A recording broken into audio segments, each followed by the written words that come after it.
He's accused of accidentally posting a picture of a murdered 13-year-old girl's body online, and we are talking to the Osceola County Sheriff about it for the first time as the state attorney requests a new investigation.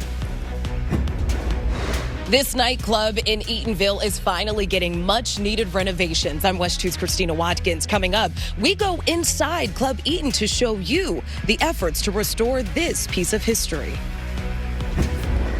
Lake County Public Schools are the first in the country to try a new safety feature, how the panic buttons work, right now at 6. Local, live, late-breaking. WESH 2 News starts now. When do we start focusing on the real issues? Osceola County Sheriff Marco Lopez says when he put a picture online of 13-year-old Madeline Soto's body, it was an accident. The state attorney says Lopez broke the law. But Lopez is not facing any criminal charges for the slip-up. WESH 2's Megan Mulatto spoke with the sheriff about the picture for the first time and how it happened. The state attorney's office says if an investigation is not done, their office will make a determination using the evidence they have. Taking a live look at the first warning radar, most of our area finally getting some relief from widespread afternoon storms today. First warning chief meteorologist Tony Manalfi is tracking a few showers out there. And Tony, a nice look behind you as well. Yeah, this is some of the storms down towards the attractions, and they are kind of building off towards the west. But I love the light coming through some of those storm clouds there. Pretty shot.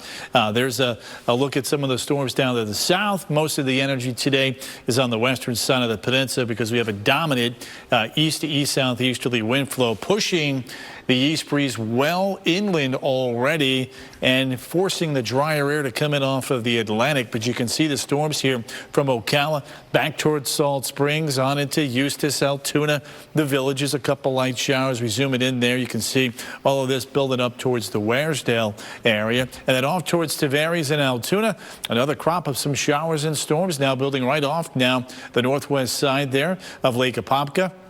A couple more showers have just now developed over towards SeaWorld and Universal.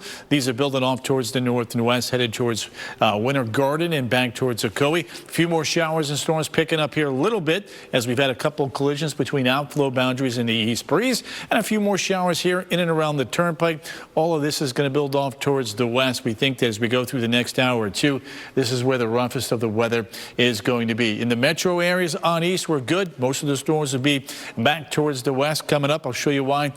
We are talking about lower storm chances for Thursday and Friday, but as we head into the weekend, the activity is on the increase, and we'll take a look at the tropics here coming up at 6:18.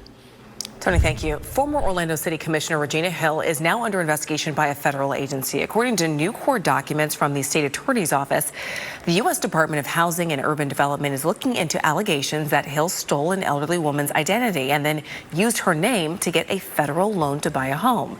In the heavily redacted document, the victim tells agents she did not give anyone permission to buy a home in her name. Interestingly, she could be prosecuted in both state court and federal court for the same crimes. That's unusual, but it does happen. That's not the way they usually proceed. If someone is to be prosecuted conceivably in both jurisdictions, usually the state court will give up their jurisdiction to the federal court, but they don't have to. We reached out to Hill's attorney today for comment, but have not yet heard back.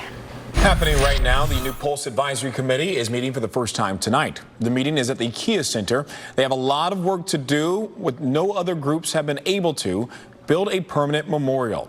The goal is to build the memorial at the actual site of the former Pulse nightclub. The city of Orlando bought the land the nightclub sits on for $2 million and created this committee after the nonprofit One Pulse Foundation went broke and dissolved. The committee is made up of 18 people, including loved ones of the victims, survivors of the attack, and community members. And I know that each of us has been deeply hurt by the Pulse tragedy, and I also believe that we can heal through the work that we're going to do together. WESH 2 anchor Jesse Pagan is at tonight's meeting. He'll have a full report tonight at 10 and 11. And it has been a long journey to this point in building a Pulse memorial. It all started back in 2016 when Orlando first tried to buy the nightclub property. The deal fell through, and instead, the One Pulse Foundation began spearheading the memorial plans. The face of One Pulse, Barbara Poma, left the organization in April of last year after a deal for the foundation to pay her husband and business partner $2.25 million for the property fell through. A month later, it was announced the memorial would not be built on the site of the tragedy after the One Pulse Foundation said talks with the nightclub's owners to donate the property had broken down. The city of Orlando bought the site in October last year for $2 million, and the Pulse Foundation dissolved in November last year after several of the leaders left. The state also ordered the foundation to repay more than $394,000 in grants it received. Now, finally, in December, the city announced it hopes the Pulse Memorial will be done in 2026. When kids return to the classroom in Lake County Public Schools next month, there will be a new system in place to keep them safe. That's right. The district will be the first in the country to have a panic button system. WESH News' Haley Crumblehome is showing us how it works. Volusia County is talking about making changes to heavy industrial zoning rules. It comes while Ormond Beach residents push back against Belvedere terminals, possibly building a fuel farm near their homes. Some council members say they need to protect residents and their properties, but others believe it's best to be careful with how and if they make any changes. It's just not appropriate where it is now. It may have been appropriate in 2006 when they created that zoning. But right now, it's a residential neighborhood. We don't know what we don't know, and you can only legally push a landowner or a corporation so far legally. The council says it has not heard from Belvedere Terminals for months after sending the company several questions about their proposed fuel farm. We reached out to Belvedere today for comment, but have not yet heard back. DeLand Police and Volusia County deputies grabbed two men who they say are behind a burglary spree. Investigators say Brandon Larry and Darian Lynham would get into unlocked cars, find garage door openers, and then steal stuff from inside those garages or, in some cases, inside homes. Detectives found stolen property from Volusia County to South Florida. Deputies are now trying to get the property back to their rightful owners. In Commitment 2024, WESH 2 has been holding a series of debates ahead of the Florida primary elections. One of those was the Florida State House District 47 Democratic race. District 47 covers a big chunk of Osceola County, including parts of Kissimmee, St. Cloud, Buenaventura Lakes, as well as a portion of Orange County west of Boggy Creek Road and south of Meadow Woods and South Chase. During the debate, the Democratic candidates spoke on what they would do if Amendment 4, which would enshrine abortion rights into the state constitution, failed to pass. I will bring out more the solutions and the option for women to make their own decision other than the government to make their decision for them. We would engage with our partners that are already actively or have been previously engaged in finding out what the constituents want with regards to reforming that. I think that a very important thing that we need to do is open town hall and bring players to the table, nonprofit organizations, healthcare providers, doctors, and figure out what should be our next step. You can watch all of the debates on our website. They're under the Commitment 2024 tab. It's all the likes of Duke Ellington, Aretha Franklin, and Tina Turner grace its stage. But now Club Eaton is sitting in ruin. This building is more than just a building. This restoration project is more than just a restoration project. It's symbolic.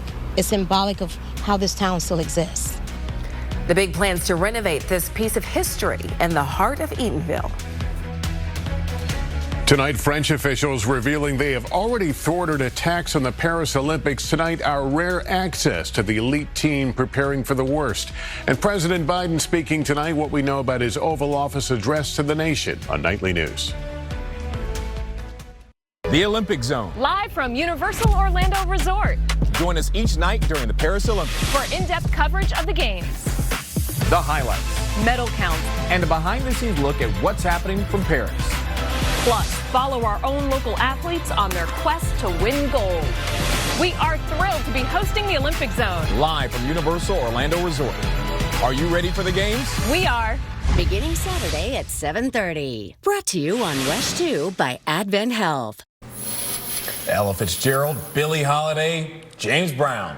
Some of the legendary musicians who performed in Eatonville at the historic Club Eaton. Yeah, the building's been around since the 1940s. It closed in 2008 and has been neglected ever since. WESH 2's Christina Watkins shows us the work happening right now to bring new life into this piece of history. The State Division of Historical Resources gave Eatonville a $1 million grant for the project, and the current property owner donated another $250,000. No word yet on when the project will be completed. The Olympic torch inched closer to central Paris today. The relay went through the Palace of Versailles today, with fans lining the grounds to get a glimpse of the torch at the famous landmark. Versailles will host equestrian events during the games. The torch will reach the Eiffel Tower in just 2 days for the opening ceremonies. You can catch the one-of-a-kind event right here on WESH 2 Friday night. Should be great. And after the ceremony, join Michelle Imperato and I Saturday night at Universal Orlando Resort for Olympic Zone. We'll be set up on City Walk, broadcasting the show live Monday through Saturday at 7:30 throughout the Olympics. So if you can watch it on TV, do so. But if you can come out to City Walk, we'd love to see you out there as well. Only if the weather cooperates like it did today, a little bit better than yesterday and the day before. The time lapse of the setup out there looks really nice. Oh, yeah. So he's going to be protected. Obviously, if there's lightning, then you guys got Tony's just trying to gas him up so he can get out there. I understand. I don't know if I want to be out there. A little warm? Well, no. I mean, I got to worry about weather. I'd love to be out there with you guys if it was October. Don't do the weather, Tony. All right, let me take you back outside right now. You can see, speaking of the weather, Stu, look at that shot right there. We've got a couple storm clouds developing there in and around the I-4 corridor. As you can see, live radar showing almost 600 lightning strikes here in the last 30 minutes, but most of them west of the I-4 corridor. Take you back towards Salt Springs, up towards Citra, a couple showers there. They do get a little bit heavier now. Sorrento, back towards the north side of Lake Apopka, over towards the villages. I-75 near Bushnell, a couple of heavier downpours here. These are going to build back towards Lake Panisofsky, Rutland, and Williston here shortly. And then closer to Lake Apopka, you can see a nice little cluster of showers and storms headed up towards Astatula, and a nice little outflow boundary collision here. That's what ignited these storms here just a short time ago. And then down towards the Four Corners, over towards Kissimmee, St. Cloud, couple showers and storms here, building up towards the north-northwest. So we'll watch that for Claremont, Groveland, over towards Winter Garden as we go through the next half hour. But the main coverage is going to be out towards the west the next couple of hours. Things will wind down there by the time we get to 10 and 11. Metro area should be in much better shape over the next hour or two. And as we take a look now at Futurecast out the door tomorrow morning, not a bad start. Here comes the East Coast sea breeze. That builds inland. We get the collision late in the afternoon again, west of the I-4 corridor, and then building back towards 75, 6, 7, 8 o'clock in the evening. And then as we roll our way on into Friday, notice the flow here. There's your East Coast sea breeze. That works on in, builds back towards the west as we got that dominant east to east southeasterly flow driving everything down towards the southwest by late in the day on Friday. So many areas west of I-4 are going to do very well in the rainfall department here on Thursday and Friday, back towards I-95 in Brevard County, especially east of there. Very little rainfall at all. Temperatures tomorrow at the beaches, low 90s. 93 like temperatures. Thursday, Friday, even on into Saturday. Higher storm coverage as we head late in the weekend and early next week. We'll begin to tone that down just a little bit. So there's our front. Little systems going by to our north. Plenty of tropical moisture in play. That's going to be allowing for a nice little rebound in those afternoon showers and storms both Saturday and Sunday with temperatures 93 to 94 degrees. The tropics are quiet for now. We've got a tut low here creating that drier environment. We've got a wave here that's not really going to do a whole lot. But there is a wave just getting ready to come off the west coast of Africa, and that is one I think that we are going to have to watch as we get you into the first weekend in August. The European computer model is trying to develop something. We'll have to wait and see if that pans out. There is a lot of tropical dust out there, Saharan dust, which does tend to inhibit development. But there's the European solution. Saturday, August the 3rd, coming into the Bahamas with what could be a tropical storm. Again, way too early to make any definitive statement on that. It's the only model that's doing that. Thursday, Friday, rainfall chances running at about 40%. Saturday, Sunday, and Monday, rain chances going up to about 60 to 70%. WESH 2 Sports is sponsored by Mullinax Ford, Florida's largest Ford retailer. For upfront pricing and no dealer fees, shop Mullinax, where car buying is simple, easy, fun. Now, WESH 2 Sports, sponsored by Mullinax Ford. We made it. It's officially football season. Hello, everybody. I'm Darren Stoltz. Most of the NFL opened training camp today. The Buccaneers, Dolphins, Jaguars, all participating in that. Over in Tampa, confidence is swinging in season 2 with their new quarterback, Baker. Kristen Lago from One Buck Place with the details. How about this news? Starting this season, the NBA is officially back on WESH. Today, NBC Universal announcing a new 11-year deal to televise NBA and WNBA games. And if you're wondering, yes, the iconic theme song, Round Ball Rock, is returning as well. I can already hear it. That is it for sports. More news when we come back.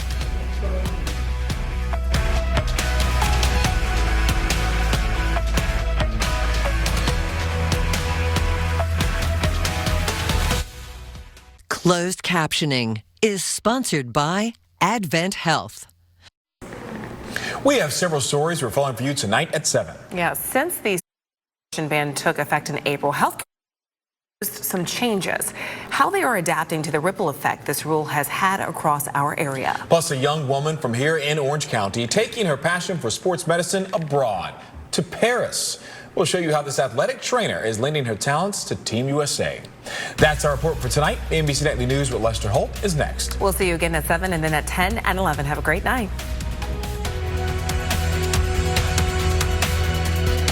Thank you for watching WESH 2 News. Get caught up on local news, originals, and more. Download the Very Local app and stream for free on Amazon Fire TV, Roku, iOS, and Android mobile devices.